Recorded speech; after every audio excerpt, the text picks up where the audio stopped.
루카가 전한 거룩한 복음입니다. 주간 첫날 바로 그날 예수님의 제자들 가운데 두 사람이 예루살렘에서 예순 스타디온 떨어진 엠마오라는 마을로 가고 있었다. 그들은 그동안 일어난 모든 일에 관하여 서로 이야기하였다. 그렇게 이야기하고 토론하는데 바로 예수님께서 가까이 가시어 그들과 함께 걸으셨다. 그들은 눈이 가리어 그분을 알아보지 못하였다. 예수님께서 그들에게 걸어가면서 무슨 말을 서로 주고받느냐 하고 물으시자 그들은 침통한 표정을 한 채 멈추어 섰다. 그들 가운데 한 사람 클레오파스라는 이가 예수님께 예루살렘에 머물렀으면서 이 며칠 동안 그곳에서 일어난 일을 혼자만 모른다는 말입니까? 하고 말하였다. 예수님께서 무슨 일이냐 하시자 그들이 그분께 말하였다. 나자렛 사람 예수님에 관한 일입니다. 그분은 하느님과 온 백성 앞에서 행동과 말씀에 힘이 있는 예언자셨습니다. 그런데 우리의 수석 사제들과 지도자들이 그분을 넘겨 사형 선고를 받아 십자가에 못 박히시게 하였습니다. 우리는 그분이야말로 이스라엘을 해방하실 분이라고 기대하였습니다. 그 일이 일어난 지도 벌써 사흘째가 됩니다. 그런데 우리 가운데 몇몇 여자가 우리를 깜짝 놀라게 하였습니다. 그들이 새벽에 무덤으로 갔다가 그분의 시신을 찾지 못하고 돌아와서 하는 말이 천사들의 발현까지 보았는데 그분께서 살아계시다고 천사들이 일러주더랍니다. 그래서 우리 동료 몇 사람이 무덤에 가서 보니 그 여자들이 말한 그대로였고 그분은 보지 못하였습니다. 그때 예수님께서 그들에게 이르셨다. 아, 어리석은 자들아, 예언자들이 말한 모든 것을 믿는데 마음이 어찌 이리 굼뜨냐. 그리스도는 그러한 고난을 겪고서 자기의 영광 속에 들어가야 하는 것이 아니냐. 그리고 이어서 모세와 모든 예언자들로부터 시작하여 성경 전체에 걸쳐 당신에 관한 기록들을 그들에게 설명해 주셨다. 그들이 찾아가던 마을에 가까이 이르렀을 때 예수님께서는 더 멀리 가려고 하시는 듯 하였다. 그러자 그들은 저희와 함께 묵으십시오. 저녁 때가 되어가고 날도 이미 저물었습니다 하며 그분을 붙들었다. 그래서 예수님께서는 그들과 함께 묵으시려고 그 집에 들어가셨다. 그들과 함께 식탁에 앉으셨을 때 예수님께서는 빵을 들고 찬미를 드리신 다음 그것을 떼어 그들에게 나누어 주셨다. 그러자 그들의 눈이 열려 예수님을 알아보았다. 그러나 그분께서는 그들에게서 사라지셨다. 그들이 서로 말하였다. 길에서 우리에게 말씀하실 때나 성경을 풀이해 주실 때 속에서 우리 마음이 타오르지 않았던가.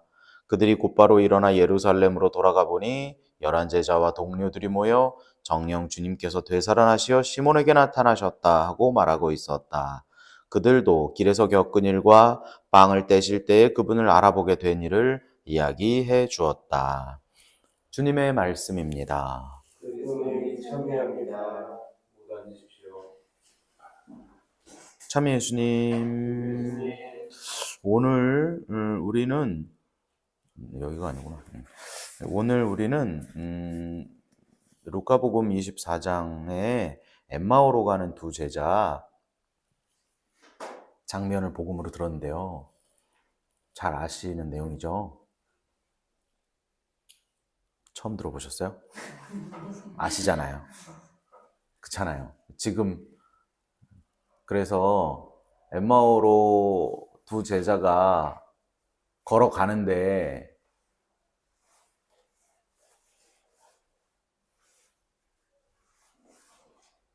그들과 예수님께서 부활하신 예수님이 이제 그들과 동행해서 가셨다는 내용을 듣고 많은 성당들이 요번 주간에 다 놀러 가잖아요. 모르세요? 아, 모르시는구나. 다 엠마오 간다고 다 놀러 가잖아요. 모르세요? 왜 모르지? 이게 하필이면 이게 이 춘분 다음 주일인가 했고 이제 부활절은 늘 이게 꽃이 쫙 이렇게 피는 시기이기도 하고 사순기간 동안 다들 이렇게 또 이렇게 힘드시기도 하고 그랬으니까 이게 뭐라 그럴까 약간 핑계가 좋죠. 여기 엠마오라는 꽃놀이 이렇게 다니는 시기. 안 가보셨구나. 사목회 하면 갈 수 있어. 사목회. 사목회 하면 갈 수 있어. 그 아버지는 가셨겠는데? 그죠? 그래, 신부님이랑 가는 거 원래 요주간 다음 주간 다 엠마오 간다고 지금 제주도에 가보시면 아마 성당 사람들 지금 엄청나게, 엄청 거기 다 거기가 있어. 아무튼 그렇습니다. 네, 그거는 이제 뭐 이렇게 좋은 방향으로 해석해가지고 겸사겸사 그렇게 하시는 거고, 오늘 이 복음 말씀 우리가 좀 이렇게 심도 있게 살펴볼 필요가 있습니다. 좀 이렇게 들여다보면 사실 그렇게 저는 오늘, 어제, 그제 이렇게 복음 말씀을 이렇게 묵상하면서는 조금 이렇게 무거운 마음, 좀 원론적인 얘기들이 좀 들었는데, 오늘은 어, 아주 가벼운 마음으로 복음 묵상을 했던 것 같아요. 제자들이 지금 굉장히 큰 실망감을 가지고 있습니다. 이 침통한 표정으로 엠마오로 가는 거예요. 엠마오가 어디예요? 엠마오는 자기들이 원래 살던 집 아니면, 그죠? 집으로 가는 방향에 처음 만난 고을일 거예요. 엠마오는. 그렇잖아요. 왜냐하면 예수님이라고 하는 분이 막 이제 이 여러 가지 일들을 하시니까 그 소식이 여러 마을에 퍼졌을 거고, 이분이 어떤 분이야 하고 그분을 보러 단기간 내지는 장기간, 그죠? 짧게 내지는 최장으로는 3년 정도 예수님을 따라 나섰던 제자들이죠. 그런데 돌아가신 사건이 실패라고 생각하니까 우리가 헛된 꿈을 꿨나 봐. 다시 집에 가자. 그리고 지금 터벅터벅 가고 있는 거예요. 그죠? 그러니까 지금 예수님 무슨 일이냐? 그걸 물어보니까, 아니, 당신 모른단 말이요? 예수님이라는 분이 계셨는데 우리는 그분이 구원해 줄 줄 알았는데 십자가에 못 박혀서 죽어버렸어요. 지금 그렇게 가고 있는 거죠. 아무런 희망도 없어요. 처벅처벅 가고 있는데 그들과 예수님께서 함께 하셨다는 거죠. 그 알아보지 못하는 제자들과, 희망을 꿈꾸지 못하고 있는 제자들과 예수님의 동행, 그 하루 동안의 그 동행은 사실은 제가 이렇게 보기에는, 제 느낌에는 40년간 광야에서 이스라엘 백성과 함께 계시면서 낮에는 구름 기둥으로 밤에는 불 기둥으로 그들을 이끌어 주시고, 양식으로는 하늘에서 만나와 메추라기를 내려주시고 샘을 터뜨려서 먹을 거를 주셨던, 40년 동안 이스라엘 백성들을 구원의 길로 이끌어 주시느라고 함께 하셨던 하느님의 그 40년의 여정을 이렇게 하루로 압축되어 있는 것 같은 느낌을 좀 이렇게 받았어요. 저는. 그럴 수 있잖아요. 제자들은 알아보지 못했습니다. 그런데 놀랍게도 그들이 알아보건 알아보지 못하건 간에 예수님께서는 하루 종일 그들과 함께 하셨고, 그러니까 그들이 의식하지 못했을 뿐 그들이 예수님과 함께 머물렀고, 예수님과 함께 대화하면서 귀로 들었고, 봤고, 먹었고, 그 기간이 하루가 이렇게 채워진 거죠. 그리고 나서 예수님께서 빵을 떼실 때 그분이 정체를 알아봤다 하는 내용입니다. 머물렀다, 들었다, 봤다, 먹었다 입니다. 빵을 떼어 나눠주실 때, 그리스도의 몸이 쪼개질 때, 내 살을 받아 먹어라 할 때, 나라고 하는 자아가 깨어질 때, 거기서 예수님을 알아보게 되었다 하는 내용입니다. 이것은 마치 어린아이들이 언어를 배우는 과정과 좀 비슷한 것 같습니다. 어린아이들이 이 엄마라고 하는 말이 한마디 튀어나오기 위해서 그 전에 무슨 일을 하는지 들어보신 적 있으세요? 얘가 아무 생각 안 하고 있다 엄마가 튀어나오는 게 아니라 얘가 계속 듣는다는 거죠. 엄마 아빠가 하는 말을 계속 듣고 자기 안에서 그 한국말이라고 하는 게 이게 차곡차곡 쌓여가지고 어느 날 터지는 날이 있는데, 그 터지는 날 얘 입에서 엄마가 튀어나온다는 거죠. 그죠? 이게 걔가 노는 게 아니래요. 얘가 가만히 이렇게 있는 것 같아도 다 차곡차곡 쌓고 있는 거라고 그러더라고요. 그래서 터지는 날, 터질 때까지 이게 차곡차곡 쌓이는 거죠. 외국에 간 아이들도 마찬가지입니다. 외국에 이 어른들은 뭐 만약에 뭐 영어권 나라나 이렇게 가면 어른들은 조금 그래도 나가서 말을 할 수 있으니까 이렇게 하는데 애들은 말을 안 한다는 거예요. 굉장히 오랫동안 말 안 하는 친구도 있고 한마디도 안 한대요. 가만히 맨날 눈치만 이렇게 보고 있는다는 거죠. 근데 걔가 눈치만 보고 있는 게 아니라 걔가 계속 듣는 거예요, 영어를. 듣고 계속 듣다 보면 이 인간의 이 언어를 관장하는 이 뇌가 그 내가 쌓인 것들이 이제 머릿속에 정리가 이렇게 쫙 돼가지고 내가 이렇게 계속 언어라고 하는 게 이렇게 켜켜이 쌓여 있다가 어느 날 얘가 영어가 터지면 걔는 부모가 하는 거랑은 이제 차원이 다른 영어가 나오는 거예요. 원어민 영어가 이제 나오기 시작하는 거예요. 차곡차곡 쌓이는 그것을 말씀드리고 있는 겁니다. 그 중국의 어떤 이 유명한 스승에게 제자가 이렇게 물어봤다 그래요. 스승님, 제 안에는 제 마음 안에 개가 두 마리 삽니다. 하나는 지극히 온순하고 남을 먼저 생각할 줄 아는 어떤 착한 그런 개가 있고 하나는 너무나 난폭하여 막 사람들을 물어 뜯는 그런 개가 삽니다. 내 안에 그렇게 두 가지 마음이 있다는 걸 얘기한 거겠죠. 그 개 중에 결국 어떤 개가 살아남겠습니까? 하고 이렇게 물어보니까 그 스승님이 그렇게 대답했다 그래요. 네가 밥을 주는 개가 살아남을 것이다. 어딘가로 밥을 주고 있는 거죠. 매일매일. 내가 행동하는 일. 내가 행동하는 일은 그 행동은 결국 다 그 행동의 자양분이 되어 그 행동을 키운다는 겁니다. 그 행동. 밥을 주는 개. 그놈이 결국 살아남을 것이다 하는 얘기를 하고 있는 겁니다.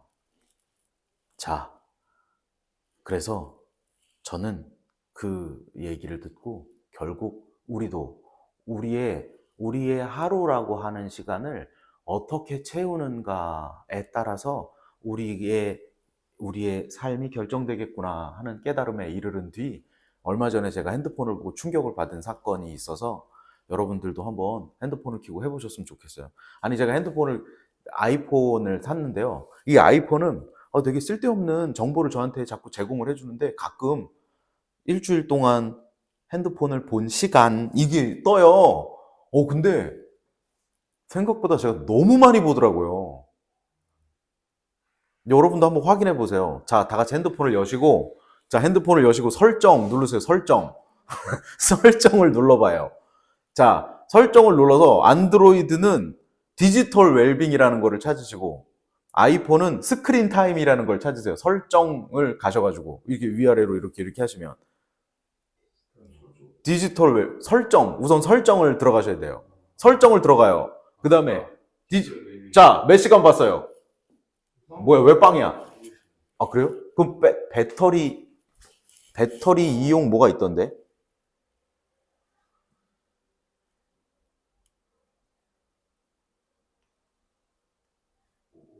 그, 배터리 사용량.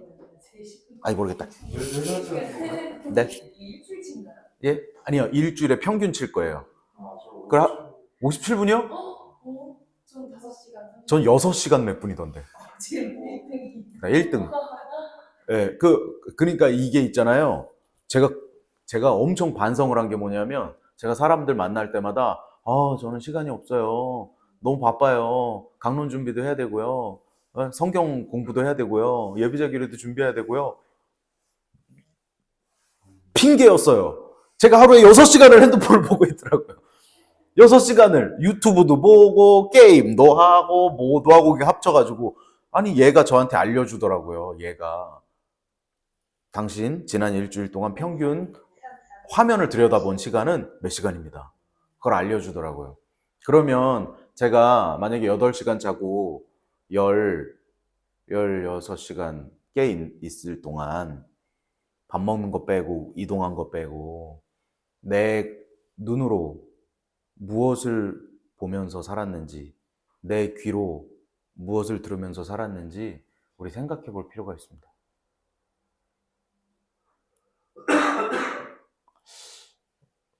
여러분, 교황님은 고해성사를 보실까요? 교황님 고해성사 보실 것 같아요? 안 보실 것 같아요? 자주 봐요. 교황님 신부님한테 가서 고해성사. 고해성사 왜 봐요? 고해성사가 바로 그 설정의 스크린 타임이에요. 그죠? 얘가 다 데이터를 해갖고 저한테 주니까 제가 충격을 받잖아요. 안 알려줬으면 아마 계속 그렇게 살았을 거예요. 그죠? 고해성사를 해봐야 내가 어떻게 살았는지, 내가 하루를 어떻게 쓰고 있는지, 내가 주님을 몇 번을 가서 뵀는지를 나 스스로 모니터가 되고 반성이 되고 개선의 여지가 있다는 거죠. 그 일을 안 하는 사람, 아무리 교황님이라도 만약에 세상 제일 뛰어난 영성가래도 세상 어떤 사람이 와도 그 모니터링을 하지 않고는 결코 올바른 길로 갈 수 없다고 저는 생각합니다. 교황님도 고해성사 봅니다. 교황님도 보시는 고해성사를 도대체 안 보시고 영성생활 하시는 분들은 얼마나 대단하신 분들인지 저는 자꾸 봐야 돼요. 그래요. 자꾸 봐야 돼요. 고해성사를 봐야 이러면 안 되지. 이거 내가 하루 동안에 핸드폰만 보고 있으니 나는 핸드폰의 제자가 되겠구나 라는 생각을 해봐야 된다는 거죠. 우리는 분명히 어느 방향으로 갈 겁니다. 하루에 한 발자국씩. 그런데 거기가 어딘지 우리가 원하는 방향이 아닐 수도 있다는 거죠. 내가 원하는 방향이 아니라 내가 행동한 방향으로 내 생각과 몸은 한 발자국씩 흘러가게 될 테니까 말입니다. 오늘 예수 그리스도와 하루라고 하는 시간에 머물렀다, 들었다, 보았다, 먹었다 하면서 예수님을 알아봤다까지 가는 이 그들의 하루의 참 은총의 시간, 우리 평생의 신앙생활을 참 압축해 놓은 것 같은 그 하루를 보낸 제자들의 하루를 이렇게 보면서 우리도 내 삶에서 핸드폰 보는 만큼 기도를 할 수는 없을 것 같아요. 제가 6시간 하루에 기도하면 너무 훌륭한 사람이 되겠죠. 하루에 6시간 성경을 보면 너무 훌륭한 사람이 되겠죠. 그렇지만 그렇게까지 갈 수는 없지만 조금씩 줄여보고 예수님과 만나는 시간, 예수님과 함께 머무는 시간, 보는 시간, 듣는 시간, 그런 시간을 조금씩 자꾸 늘려나가서 내 안에 그 시간들이 켜켜이 쌓이면 어느 시점에 내가 입이 터져서 예수 그리스도가 내 입 밖으로 나오는 일이 벌어질 거라고 우리는 생각합니다. 그 모든 과정에 예수님께서 내가 눈치 못 채는 시간에 못 채는 방법으로 아주 가까이에 주님께서 함께 해주실 것이라고 하는 것이 부활신앙입니다. 주님께서 늘 함께 해주신다고 하는 그런 따뜻한 마음으로 우리가 주님과 함께 더 주님께 시간을 내어드리는 하루하루 되어보시기를 함께 기도합니다. 아멘.